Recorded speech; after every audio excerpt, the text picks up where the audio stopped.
Hello and welcome, ladies and gentlemen, to Define Disaster. This is Battlefield 4, and in today's video, we're going to be taking a close look at all available pistols. We're going to be looking at pistol mechanics, the pistol purpose in Battlefield 4, when you need a pistol, when you don't, and of course, which pistol you should be choosing for which class and which combat situation.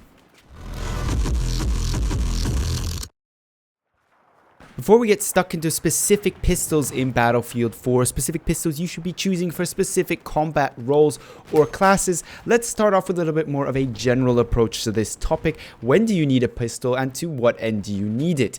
Now, the relative ease of the second part of this question is not to be confused with the relative complexity of the first part.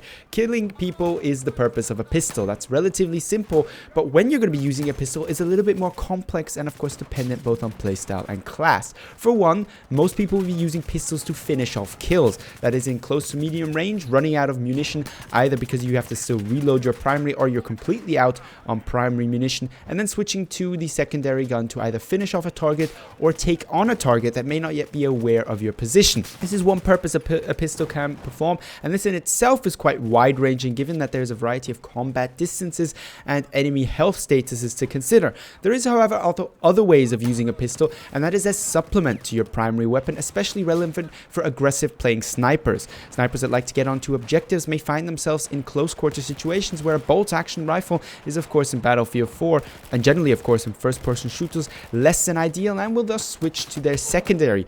Here they will then have to make a choice of a secondary more capable at medium range, so to keep themselves open and flexible, or one that maybe specializes for this close quarter scenario where they're not capable of really using their primary to any decent effect. Furthermore, an aggressive sniper may go for body shots at medium close range because aiming to the head may take too long and get himself kills, and then try to finish off his target with his secondary weapon. These are three distinct different situations which you'll be using a pistol, and they have three distinct different pistols that you will be using for them. For a matter of fact, we're going to be covering 4 pistols in today's videos, one specialized at close quarter or finishing off enemies, as well as going through entire full health enemy squads if necessary, so a close quarter beast, however limited in its ability at medium or longer ranges. We're then going to look at more flexible pistols. Despite these pistols being labeled as flexible, they are only to a certain degree capable, especially at longer ranges, because of course pistols in Battlefield 4 are not very good at longer ranges, and there's a variety in this class of pistols with variations and differentiations to be pointed out, which we will of course do. And last but not least, then we're going to look at the good old long range pistols available, mostly of course categorized by the revolvers in Battlefield 4, and their impact on playstyle and gameplay, depending on of course very much on your primary choice of weapon and your engagement distance. That the G18 is included in the discussion on close quarter pistol is of course no surprise. Everybody knows it and most people hate it because of its very strong power, high fire rate and killing potential in close quarter scenarios. At 900 rounds per minute, this thing is certainly a beast, and it will take down an enemy just as fast in close quarter as anybody could with a primary weapon firing 900 rounds per minute. It's a little bit of an AEK if you so will, and as such it's excellent at close quarter. Not quite maybe as good even as the shorty at under maybe 10 meters, but the G18 with a bit of tap firing and recoil control can extend to something like 15, maybe 20 meters. Not ideally, but nevertheless can, whereas a shorty will be relatively ineffective at those ranges, and therefore for me the G18 is probably your best choice for close quarter scenarios. It's also why I run the G18 exclusively pretty much on my sniper class. This comes down to my aggressive playstyle in Battlefield 4 as sniper and my occasional wishfulness to get on an objective or even arm an MCOM. Running around with a bolt action rifle in those situations would usually get you killed, whereas running around with a G18 in close quarter gives you a relatively fair fighting chance against most of your possible opponents. It's also a choice, or an option at least, for TDM situations for me, because I find myself usually then whipping out a pistol to finish off a kill in close quarter or kill somebody in close quarters, both of which the G18 is very capable at doing, just at more rush or conquest orientated game modes where I find myself using medic, pioneer, or support, that I usually don't prefer the G18 because of its limited nature to close quarter combat exclusively and not very good performance at medium to long range. Speaking of medium range, general flexible weapons, there's a lot to be discussed here. There's different categories here, and pretty much you can categorize by the number of bullets they need to kill their enemy. There's 5-shot kill weapons, 4-shot kill weapons, 3-shot kill weapons, even 2-shot kill weapons in this category, ranging from everything from a Deagle Deagle to a P226 or an F57. Now, the reason why I've included all these is because they are just very much different in their preference, not necessarily their role. Starting off then with the highest amount of shots needed to kill, an FN57 for example is a good choice. The problem with these guns is for finishing off targets they aren't very ideal, because if your enemy's got say 40 damage or let's say 70, you'll need 2, 3, sometimes 4 bullets to kill them because your gun isn't doing a lot of damage. On the other hand, you usually have a very large magazine with these guns, as is the case with the FN57 at 21 bullets, 20 plus 1, and a relatively high fire rate. So you're shooting for example at 455 rounds per minute with the FN57. What should be considered here is while the recoil is relatively low often on these guns, the vertical recoil can be a little bit higher, and given that you are shooting a relatively high rounds per minute, you will be noticing this recoil. So these guns tend to be less ideal for medium range, given the high amount of shots that you have to put down range to kill a target. Moving on then a little bit more towards the 4-shot kill range, a little bit quicker time to kills if your enemy is already damaged. This is the advantage of these guns. An example would be the P226 with a maximum damage of 27. The advantage that these guns have is that if your target is for example at half health, you would only need 2 shots in close quarter with a P226 versus 3 with something like an FN57. On the other hand, you have a lower rounds per minute usually with these guns, 400 for example in the case of the P226.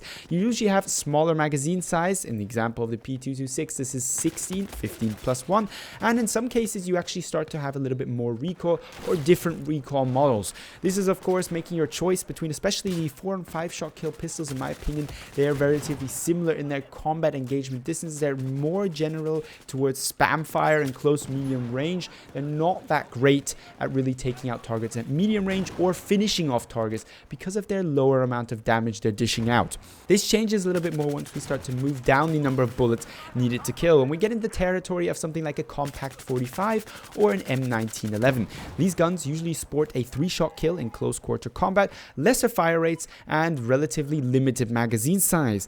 The advantage of this is of course that you usually can take out most targets that you're engaging in 2 shots, given that you of course have already damaged them. 1 or 2 shots of your primary will leave a target in a health position where 2 shots from your M1911 are usually going to finish them off.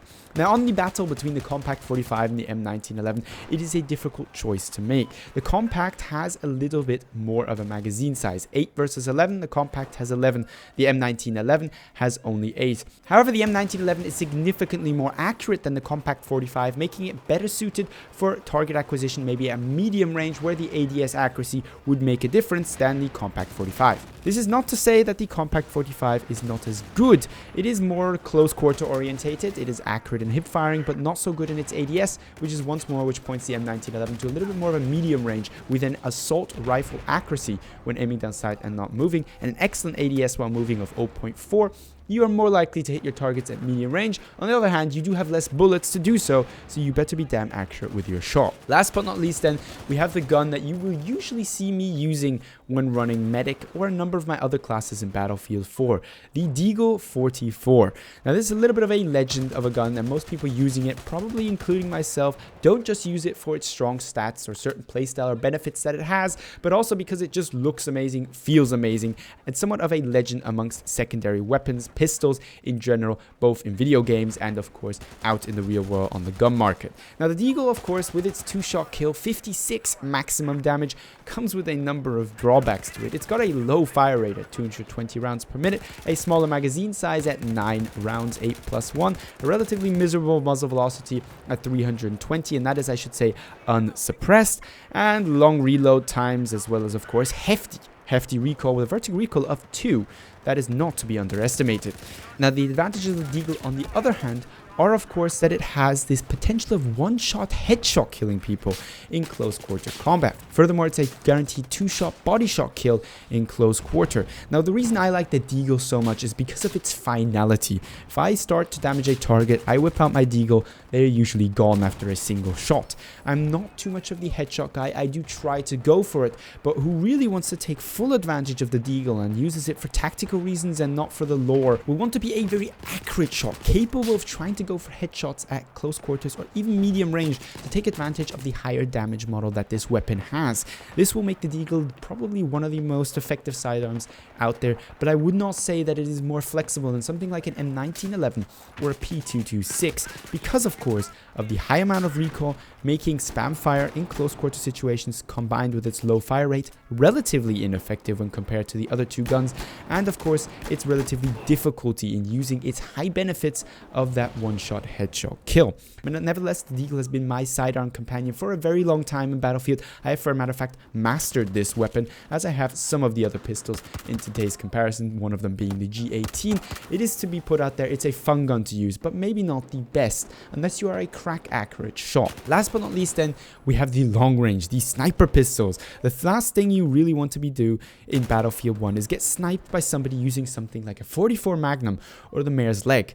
Those are probably the two most prominent long range guns to be used as secondary in Battlefield 4. Some would argue for the Unica as well. My recommendation, however, to you guys will be the 44 Magnum, and not on the grounds that the Mare's Leg is a bad pistol or secondary weapon, I should say, but on the grounds that the 44 Magnum is more flexible. No matter how long range you want to use the 44 Magnum or these pistol category in general, you will find yourself switching to your sidearm in close quarter situations to finish off a target relatively frequently, no matter what playstyle you have. A pistol, in effect, is a backup solution. This is the prime function of it, unless of course you're using it exclusively as primary for sniper or close quarter functions, which we discussed of course with the G18.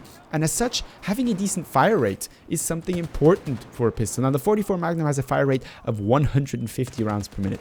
Not very good, but the Mare's Leg is significantly lower to that, much worse in close quarter situations. You can spam fire the Magnum better than you can the Mare's Leg, and as such it will be better in close quarter situations and almost equal to the Mare's Leg's performance at medium long range. Now with that being said, those are my thoughts on the pistols. What pistols would I recommend you to be using? Well, if you can keep accurate shots and don't have too much trouble hitting your target with say 8 or 11 bullets, stick to something like the G18 for close quarter, the M1911 for medium range, and the Magnum for long range. Alternatively, you can use the Deagle. It's not that much worse than the M1911, it's just not quite on par. And if you're somebody who likes spam fire more, goes for something like the FN57 or one of the other many available pistols suitable for this role. I thought I would add my personal favorites. Those are usually the guns that I run with in certain situations. The G18 is my sniper gun, as I've said before. It's my secondary. I use pretty much all the time when running as recon because of its aggressive ability that allows me to get on objectives, get on MCOMs, which is of course very much what I desire to do, help my team despite playing recon.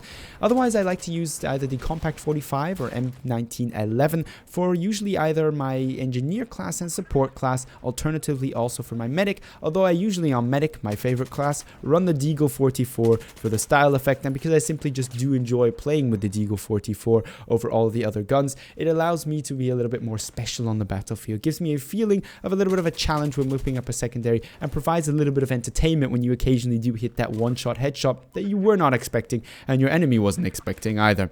But with that being said, I'd like to hear your thoughts on this topic.